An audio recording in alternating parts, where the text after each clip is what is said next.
All right, I'm Chris Pope. I'm here with Jason Charles Miller. Jason, how you doing today, man? Good. Doing good. All right. Mm-hmm. Well, so we're here just to kind of sit down with you and get a little bit about your background and what you do. You're an actor. You're a singer. You were once like the lead singer for a heavy metal band. I mean, tell me a little bit about how in the world does somebody fall into what you've fallen into? Right. Well, everyone's story is unique, of course, but for me, I've been performing in front of crowds since I was 6. Really? And I did some acting as a kid, and then really my music career started to take off when I was about 18, and eventually ended up here in Hollywood. And in between tours, I found myself working on music for other projects, and then I ended up singing on a commercial, and then that sort of gave me the voiceover bug again. Right, so I took some classes and started getting into voiceover about 14 years ago now, and haven't really looked back. Just worked as a voice actor, still tour as a musician a lot. I write a lot of music for TV, for video games, for movies. What are some of the music you've written for some of the movies and stuff? Yeah, well, like as you can see, I've got a couple Queen of of the Damned, a couple of gold Punisher, records. Yeah. And then like my biggest success to date was actually for a Disney movie. What? Yeah. Teen Beach movie. I was about to say Cruising my for a Bruising. daughters. Oh, I love saying that to my daughters. I'm like, yeah, I know the guy who wrote that Cruising for a Bruising. Yeah. And they're like, really? You know, everything else I tell them, they're like, oh yeah, well. But I mentioned that song, and they're just they light up. That's great. So yeah, no, that's awesome. There's 2 big video games coming out that I have songs in that I'm not even allowed Can't to talk about. Yeah. But we can talk about this game right now. That's exactly and I'm right. singing on 2 songs in this game. What so that's game? pretty... Oh, SpaceVenture. That's right.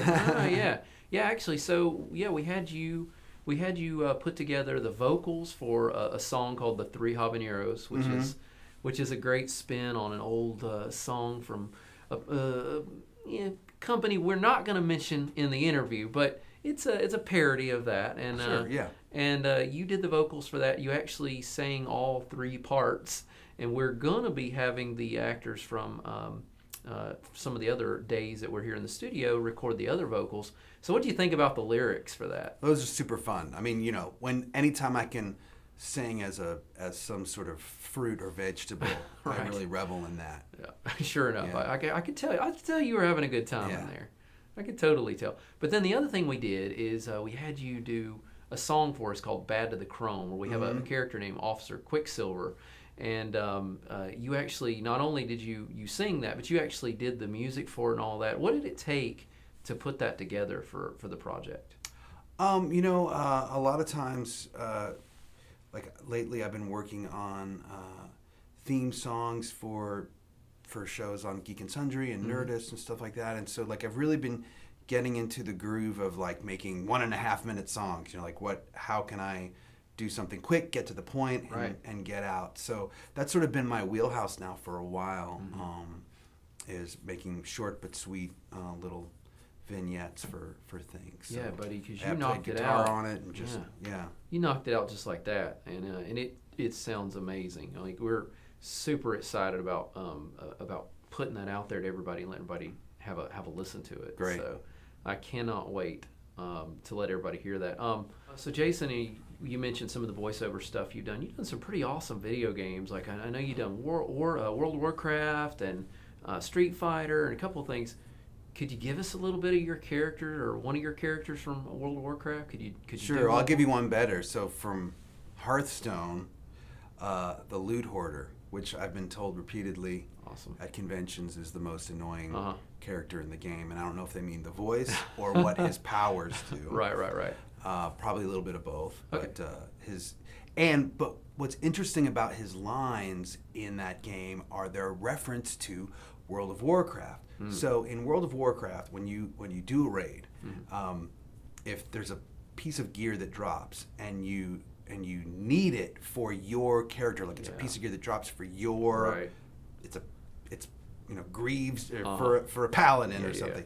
you would roll need. Uh-huh. And if you just wanted it, you would roll greed. Right. So Loot Hoarder is the jerk that just rolls need on everything. So his line is, mind if I roll need? Oh, I love it. You know, so only if you play WoW would you get that joke. Sure. But Guy in Super Street Fighter in the series, he's very he's stoic, and he's always just thinking about crime and corruption, how I can combat it.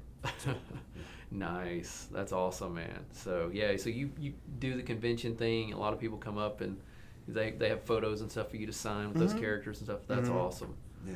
Very, very cool. Another big role for me, like a milestone, was I'm the voice of Driss Duerden in Neverwinter, the Dungeons and Dragons series. Right.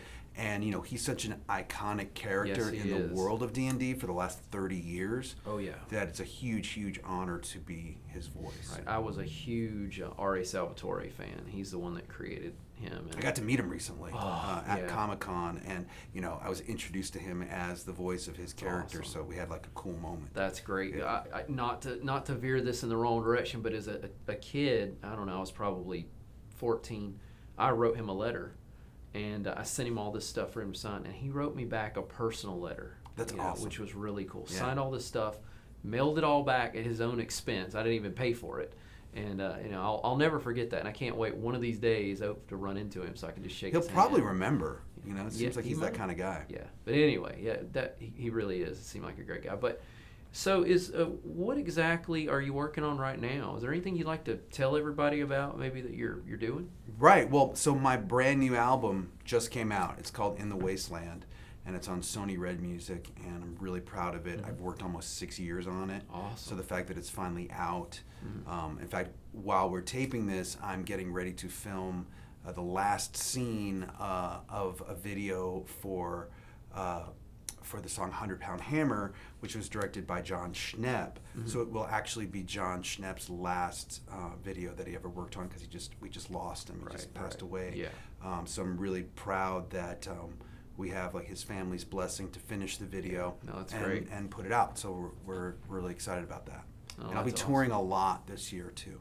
Great, man. And in your album, what style of music is it? It's Southern rock, it's heavy country, it's doom country. It's some sort of like, it's country, but all the dark parts. You know? Yeah, a little bit of a mix in there. No, but that's there's totally rock in there as well. So. Awesome, man.